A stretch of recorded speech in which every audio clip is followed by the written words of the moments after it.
Assalamualaikum warahmatullahi wabarakatuh.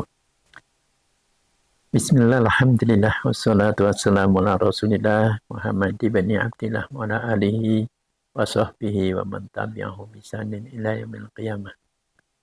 Qala Allah ta'ala fil Qur'anil Karim, a'udzu billahi minasyaitonir rajim. Wa nafsin wa ma sawwaha wa alhamaha fujuraha wa taqwaha. Qad aflaha man zakkaha wa qad khaba man dassaha. Amma ba'd. Para pendengar yang berbahagia, kaum muslimin rahimakumullah. Kita bersyukur bahwa kita bisa bertemu dengan Ramadan tahun 1444 Hijriah ini, atau bertepatan dengan bulan Maret sampai dengan April yang akan datang tahun 2024. Oleh karena itu, sepantasnya lah kita mewujudkan syukur itu dalam bentuk amaliyah nyata. Karena Allah menawarkan kepada kita bagaimana kita memaksimalkan diri untuk mendapatkan fadilah-fadilah dari Ramadan itu sendiri. Tujuan intinya memang som itu adalah la'allakum tattaqun, agar kalian semuanya bertakwa kepada Allah Subhanahu wa taala.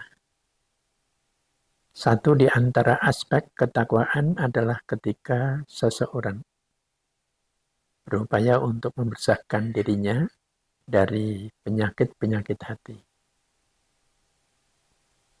Maka satu aspek di antara yang menjadi tujuan saum adalah mengajak kita semuanya untuk membersihkan diri dari penyakit-penyakit hati. Ayat yang saya bacakan tadi, surah Asy-Syams, mengingatkan kita semuanya bahwa Allah Subhanahu wa taala sesungguhnya telah mencipta jiwa manusia itu dalam kesempurnaan. Wa nafsi wa ma sawwaha. Kesempurnaan yang dimaksud adalah bahwa setiap orang telah Allah berikan naluri cenderung kepada kebenaran dan kebaikan. Nilai-nilai kebenaran dan kebaikan pasti ada pada setiap orang.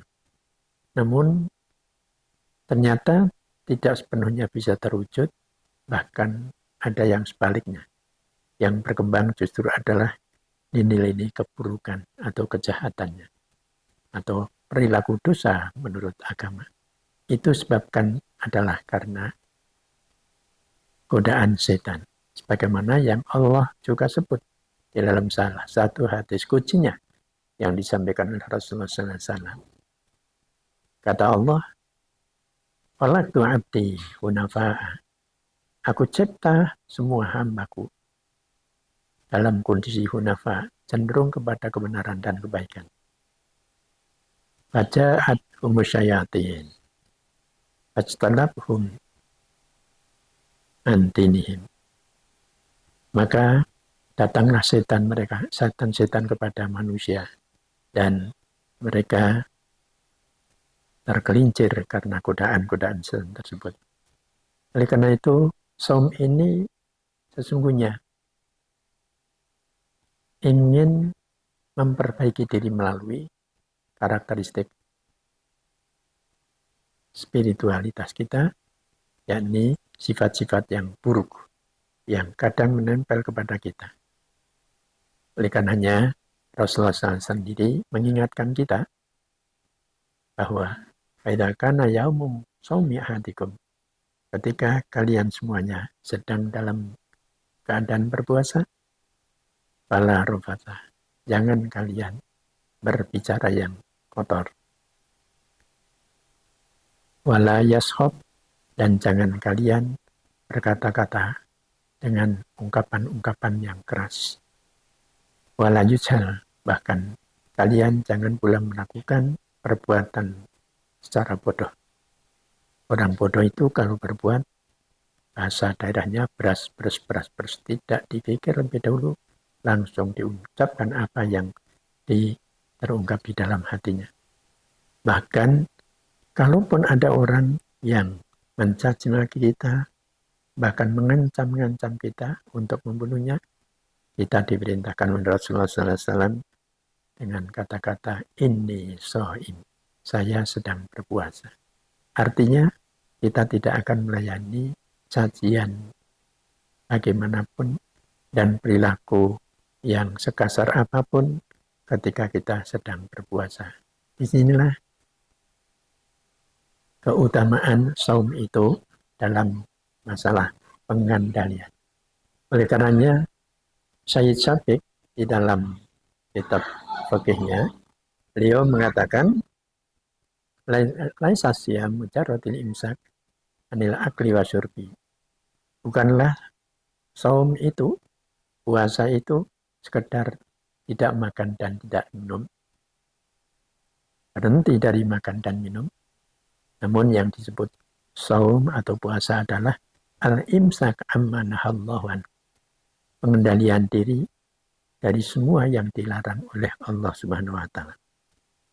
Dan yang sering kita lakukan atau manusia terutama di dalam interaksi sosialnya terlibat di dalam keburukan adalah melalui ucapan-ucapan yang tidak pantas, termasuk perilaku-perilaku yang buruk karena reaksi ucapan-ucapan dari orang lain itu.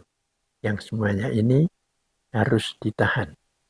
Disitulah peran kemampuan kita pengendalian diri, sehingga setan tidak mampu lagi untuk membuat kita berdaya karena bujukan-bujukan dan nafsu kita yang diungkit-ungkit agar kita membalas cacian perilaku buruk orang lain. Di dalam surah An-Nahl ayat 29 Allah Subhanahu wa taala mengingatkan kita, innahu laisa lahu sultanan 'alal ladzina amanu wa 'ala rabbihim yatawakkalun. Setan itu tidak mungkin mampu menghadapi manusia yang mereka itu kuat imannya dan bertawakal kepada Allah dengan sepenuh hatinya. Itulah yang disyaratkan oleh Rasulullah SAW dalam salah satu hadisnya, bahwa ketika bulan Ramadan, setan-setan ini dibelenggu. Bukan dibelenggu dalam makna yang sungguhnya, namun dia tidak berdaya menghadapi orang-orang mukmin yang sedang taatnya penuh karena saum Ramadan yang sedang dilakukannya. Itulah salah satu di antara hal yang perlu kita terus tingkatkan, karena kesempurnaan puasa justru adalah terletak pada aspek-aspek spiritual ataupun akhlakul karimah, akhlak sosial kemasyarakatan. Sehingga Rasulullah juga mengingatkan, kamin saimin laisa lahu min siyami ilal ju'i wal atash. Betapa banyak orang yang berpuasa namun tidak mendapatkan sesuatu pun kecuali hanyalah lapar dan haus. Saya kira itu yang perlu saya sampaikan pada kesempatan yang singkat ini. Sekali lagi, mari kita manfaatkan butir-butir keutamaan dalam bulan Ramadan ini, sehingga kita memperoleh peningkatan takwa sebagaimana yang diharapkan oleh Allah SWT. Kurang lebihnya mohon maaf. Billahi taufiq wal hidayah. Assalamualaikum warahmatullahi wabarakatuh.